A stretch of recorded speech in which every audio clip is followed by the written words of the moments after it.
જેને જેને માલ નથી મળ્યો કોઈને નથી મળ્યો. ધારાસભ્ય જો લફંગો નથી. તમે મારી કોઈ વાતની વેલ્યુ હશે કે નહીં હોય?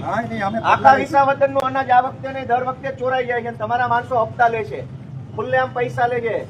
છોકરા લંગડા થાય, આખી જિંદગીની કાળી કમાણી દવાખાનામાં મળી જાય. તો મિત્રો તમે જોઈ શકો છો તેવી રીતના ગોપાલ ઇટાલિયા અત્યારે ખૂબ જ પોલીસ તંત્ર ઉપર અને ભાજપ સરકાર ઉપર એટલા આક્રોશથી વાત કરે છે કે વાત પૂછવામાં.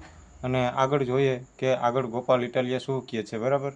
અને ખૂબ જ જોરદાર વિરોધ કર્યો છે અને હાલમાં ચર્ચામાં જ છે ગોપાલ ઇટાલિયા, કારણ કે તેને ખૂબ જ ઝુંબેશથી કામ ઉપાડ્યું છે વિસાવદરમાં અને હવે આ વખતે તે નબળું મૂકે એમ છે નહીં મિત્રો. તો ચાલે જોઈએ આપણે આગળ વિડીયો એનો. કામ કરો બધા. પોલીસ બપોરથી એફઆઈઆર લખવા ના પાડે છે કે હું એફઆઈઆર નહીં લખું. તમે બધા ભેગા મળીને ગુંડાઓની તરફેણ કરો છો.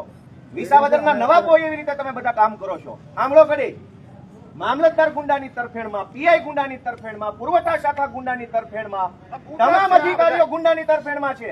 આ બધા પબ્લિકની તરફેણ તમને નથી દેખાતી? થઈ રહી તમારી કાયદેસરની કાર્યવાહી થઈ રહી. હવે કરી લીધું તમે ક્રાંતિ, તમારે કાંઈ થાય એમ નથી. બધું અહીંયા જ છે. એની નહીં સાહેબ, બધા ગામમાં તમે તમારા તમામ ગામમાં 2 મહિનાનું અનાજ નથી મળ્યું. 1 જ મહિનાનું અંગૂઠા 2 મહિનાના લીધા. 1 મહિનાનું એ અડધું જ આપ્યું. ધારો કે 1 મહિનાનું અનાજ 10 કિલો મળતું હોય તો 1 મહિનાનું 5 કિલો આપ્યું. 2 મહિનાનું તો નથી જ આપ્યું, પણ 1 મહિનાનું પૂરું નથી આપ્યું. તમે હજુ ફરિયાદી ગોતો છો, કોઈ નહીં મળે. ગરીબ માણસ છે, બધાને બીક લાગે, કોઈ તમારી સામે બોલશે નહીં. મેં પહેલી વાર કીધું. અને કોણ અનાજ લઈ જાય છે, કોની ખંડીએ થઈ એનો લોટ બની જાય, તમે નથી જાણતા એમ. તમારી આખી મામલતદાર ઓફિસને ખબર છે. ગુંડાઓ ન્યાજ બે છે, ટેબલ ઉપર ટાંગા રાખીને ગુંડાઓ બેસે છે મામલતદારમાં. અમને ખબર છે. જે લોકો અનાજની ચોરી કરે છે એ તમારી પુરવઠા શાખામાં ટેબલ ઉપર ટાંગા રાખીને ગુંડાઓ બેસે છે. અને તમે તપાસનું નાટક કરવા નીકળ્યા છો. ભગવાનથી બીક રાખજો મારા સાહેબ. તમને પીએન બે ભગવાનની શરમ રાખજો. આખી જિંદગીની કાળી કમાણી છે ને, એક એક્સિડન્ટ ભગવાન કરશે તો કાળી કમાણી દવાખાના મળી જાય. વાપરો એવા નહીં, શરમ કરો. ભગવાનથી દીવો, ધારાસભ્યથી નો બીતા. પીઆઈ ફરિયાદ લેવા તૈયાર નથી. ભગવાન એક દવાખાનું મોકલશે તો આખી જિંદગીની કાળી કમાણી છે ને વહી જાય હોસ્પિટલોમાં.